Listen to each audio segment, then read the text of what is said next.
Hello and welcome everyone. In last class, we learned about nucleosomes. Nucleosomes are DNA histone complexes, the structural unit of chromatin, in which histone are the positively charged proteins around which DNA is wrapped. So they are positively charged because they have ample of lysine and arginine residues. Both of these are basic amino acids, and, and those make a histone to have overall positive charge. Okay, so what happened was when researchers did an in vitro experiment, they put histones and DNA together. What they observed was there was a spontaneous nucleosome formation. Okay, but when they added Xenopus levis extract, that they observed that the whole reaction is sped up. Okay, the whole process, nucleosome assembly,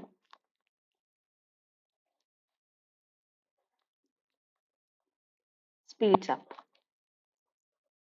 Okay, so for finding the reason behind it, the isolated protein, which they called as nucleoplasmin, this is an histone chaperone. Nucleoplasmin is a histone chaperone. So histone chaperones are negatively charged proteins, acidic proteins, which help histones to which helps in histone and DNA interaction. Okay. So I discussed this in last class too that histone chaperones are very important factors, and they so what you can conclude for this experiment that histone chaperones speeds up the nucleosomal assembly. Okay, fine. So in I promised to discuss a research paper, a research article which was published in 2005. Okay, so in this research article, the researchers studied CHD1. This is a chromodomain containing chromatin remodeler. Okay,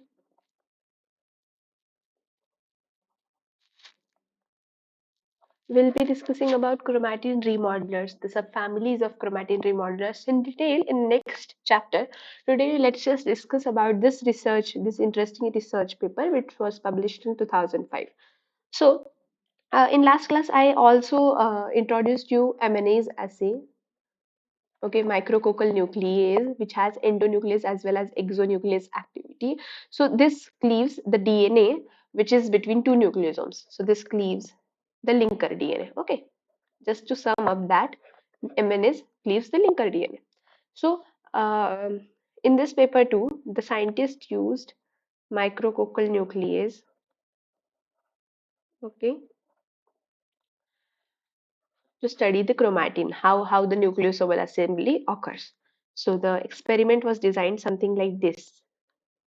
Chromodomain 1, okay. So they chromodomain 1, NAP, nucleoplasmin, it is a histone chaperone, and ATP. Those are the three factors which they introduced. So what they do that they introduce those three factors along with the micrococcal nuclease with the chromatin. Okay. Okay, so what did they observe? So chromodomain 1, CHD1 is a chromatin remodeler, while NAP is histone chaperone. Okay, so they repeated the experiments for 3 times, where they only had histone chaperone, and there was no chromodomain containing the chromatin remodeler complex and ATP. Then they added CHD1 as well as histone chaperone, but in the absence of ATP. And then in the third condition, they added all those three. Okay. So now they observed the DNA fragments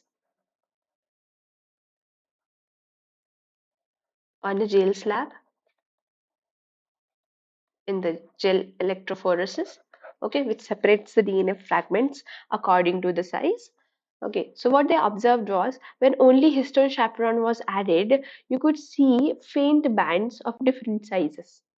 Okay, while when CHD1 was added, at that time too, you can see faint bands of the different sizes, but the sizes as previous one. Okay, so let's see, this is size X, let's say this is size Y of the DNA.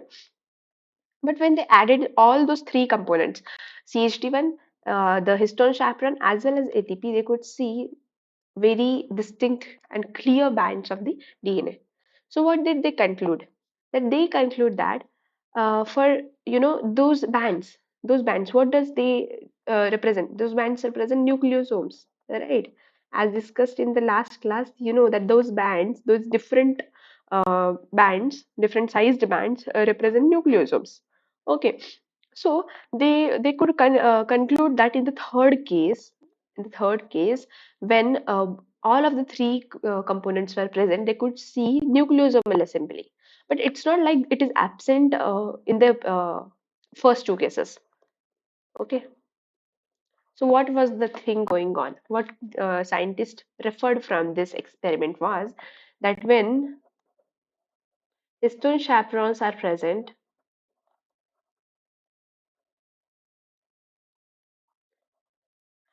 it can result in nucleosomal assembly, but presence of CHD1 enhances nucleosomal assembly. Okay, so when there was all of the three components present, they could see nucleosomal assembly, enhanced nucleosomal assembly. The clear and dark band represents that nucleosomes are assembled quite well. But when they had but in the second case, look at the second case, when they had CHD1 as well as the histone chaperone, but when they didn't and add ATP, the results were same as the first case. So from this, that they concluded that CHD1, those are ATP dependent complexes. Okay, those complexes are ATP dependent. So what is the final conclusion of this process? For for efficient nucleosomal assembly,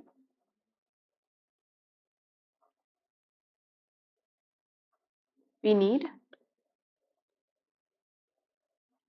chromatin remodelers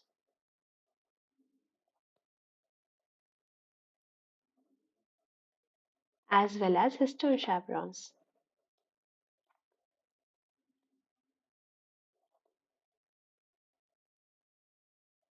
Okay, so this was the conclusion. This is a very important thing, and I already told you that chromatin remodelers are ATP dependent. Okay, so you need ATP as well as histone chaperone as well as chromatin remodelers for a efficient nucleosomal assembly. Okay, so I hope this was clear. So what are chromatin remodeling complexes? So now this is how DNA is wrapped around nucleosome. So this is chromatin. Okay. So these are the histone octamer, or you could say core of the nucleosome. Okay, around which DNA is wrapped up. The red colored is DNA. Okay. So assume that this sequence right here, this is a coding sequence. Okay. So this is a gene. Okay, the green one is gene. So now for transcribing this gene, you have to recruit transcriptional factors as well as polymerases. Okay, so you have there. So the transcriptional machinery should be recruited over that promoter so that the gene would be transcribed. But for doing this, the DNA at that point should be accessible. But due to DNA is protected by nucleosome by nucleosome, so it is not accessible to transcription factors. Okay, transcription factor which will be like go signal for the transcription. So for making DNA accessible, there are two broad mechanisms. What can you do? Either you can loosen up the DNA here. So weakening, so matlab, so changing the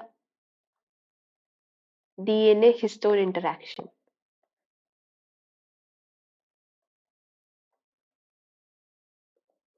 This could be a method for making DNA accessible. Okay. Or you could do the, you could change the histone. Okay. If you change, there is a conformational change in histones, it will eventually weaken the DNA histone interaction and it will make DNA accessible. So you can, what you can do, you can modify histone such that it will weaken up the DNA histone interaction. So these two are the mechanism for making DNA accessible. But at sometimes you want DNA to be not accessible, like you have to silence the gene. Okay, so it's not necessary that you always want to transcribe this gene. You have to silence this gene. Okay, for example, genes which are cancer causing genes, you have to silence those genes, right? For silencing such genes, again you have to either either change the DNA histone interaction. You, what will you do in this case? You will make the DNA histone interaction strong so that the DNA won't be available for the transcriptional machinery. It won't be accessible. Or you can modify the histone such that the compaction increases. The degree of compaction increases. From chromatin, it goes on to the next compaction level, 30 nanometer compaction level. Okay, you can do this for silencing the gene. Okay, so whatever, if either you have to make DNA accessible or you have to make DNA not accessible, there are two broad mechanisms. First, changing the DNA histone interaction or modifying histone. So, changing DNA histone interaction non-covalently. Okay, this is a very important thing, that non-covalently, this thing is done by chromatin remodelers.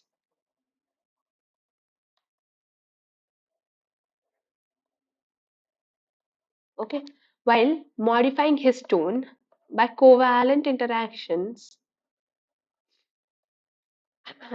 by covalent interactions is done by histone modifiers. Okay, okay. So these are the two mechanisms by which you can change DNA histone interactions, either directly changing them or modifying the histone. So there are the two mechanisms. What are those two? Chromatin remodeling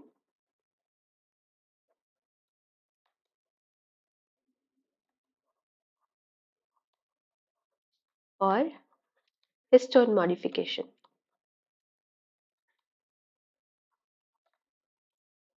Okay. Chromatin remodeling is non-covalent, while histone modifications are covalent modification. So this is very important thing. So of course, chromatin remodeling involves factors which are ATP dependent. I already told you that previously. So what happens is that the ATP is hydrolyzed, non-covalent, and it helps non it helps the DNA. Okay, it helps the DNA to non-covalently restructure, eject, or mobilize nucleosomes. So what happens is the using the energy which comes from ATP hydrolysis, it disrupts, this energy disrupts the DNA histone interactions. But how does it do that? Non-covalently. Okay, and due to doing this, it can either restructure, it can either eject, or it can either mobilize nucleosomes, making the DNA accessible to transcription factors. Okay, so the thing is that For making DNA accessible, you always have this chromatin remodeler complexes. Okay, recruitment of chromatin remodelers. What does it do? It loosens up DNA. Okay, so if you have to pack DNA, you can do something that you will make it such that chromatin remodelers would not be able to access that DNA. If chromatin remodelers couldn't get to DNA, it won't disrupt DNA histone interaction and it won't make the DNA accessible. So if you here I make a little mistake. If you have to silence the gene, what you'll do, you'll simply won't let chromatin remodelers access that DNA. Okay, if there is no chromatin remodelers, there won't be change in DNA histone interaction. But histone modifications can do both. It can either increase the degree of compaction of the DNA, or it can decrease the degree of compaction of DNA. Okay, I hope this is clear to you all. So this is how chromatin remodeling complexes loosens up the DNA. So here I want to ask you a very important question, that for for DNA making DNA accessible, you are going to for making DNA accessible, you are going to use chromatin remodelers, right? So why are we making DNA accessible? Because transcription factors are not able to go and bind to the DNA, right? So you have to recruit chromatin remodeler on the DNA. So chromatin remodeler should be sitting on the DNA.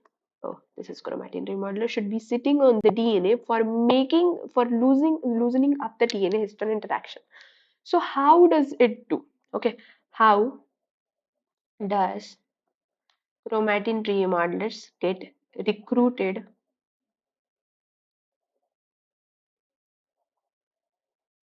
over chromatin?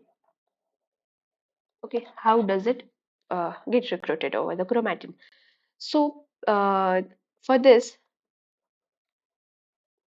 scientists gave hypothesis that some sequence specific proteins help chromatin remodelers recruitment. Okay, so now here comes the question. I told you I'm going to ask you an interesting question, that now the transcription factors which are also sequence specific, like they will bind to a specific sequence on the DNA, right? So transcription factor which are itself sequence specific, they can't bind to DNA because DNA is already occluded by nucleosome, right? So DNA is occluded by nucleosome. So transcription factor can't access the DNA, and that's why we are recruiting the chromatin remodelers. But for chromatin remodelers recruitment, scientists give the hypothesis that they are recruited by some sequence-specific proteins. So the question is that how this sequence-specific proteins are able to bind DNA, right? Because DNA is still occluded by the nucleosomes. So what? How does this happen? This is the question. This is the take-home question for you. Try to solve it and comment the answers below. If you can't solve it, that's fine. In the next lecture, we'll meet and I'll answer this question, as well as we'll learn about subfamilies of chromatin remodelers and how do they work. Okay. Till then, see you. Bye bye.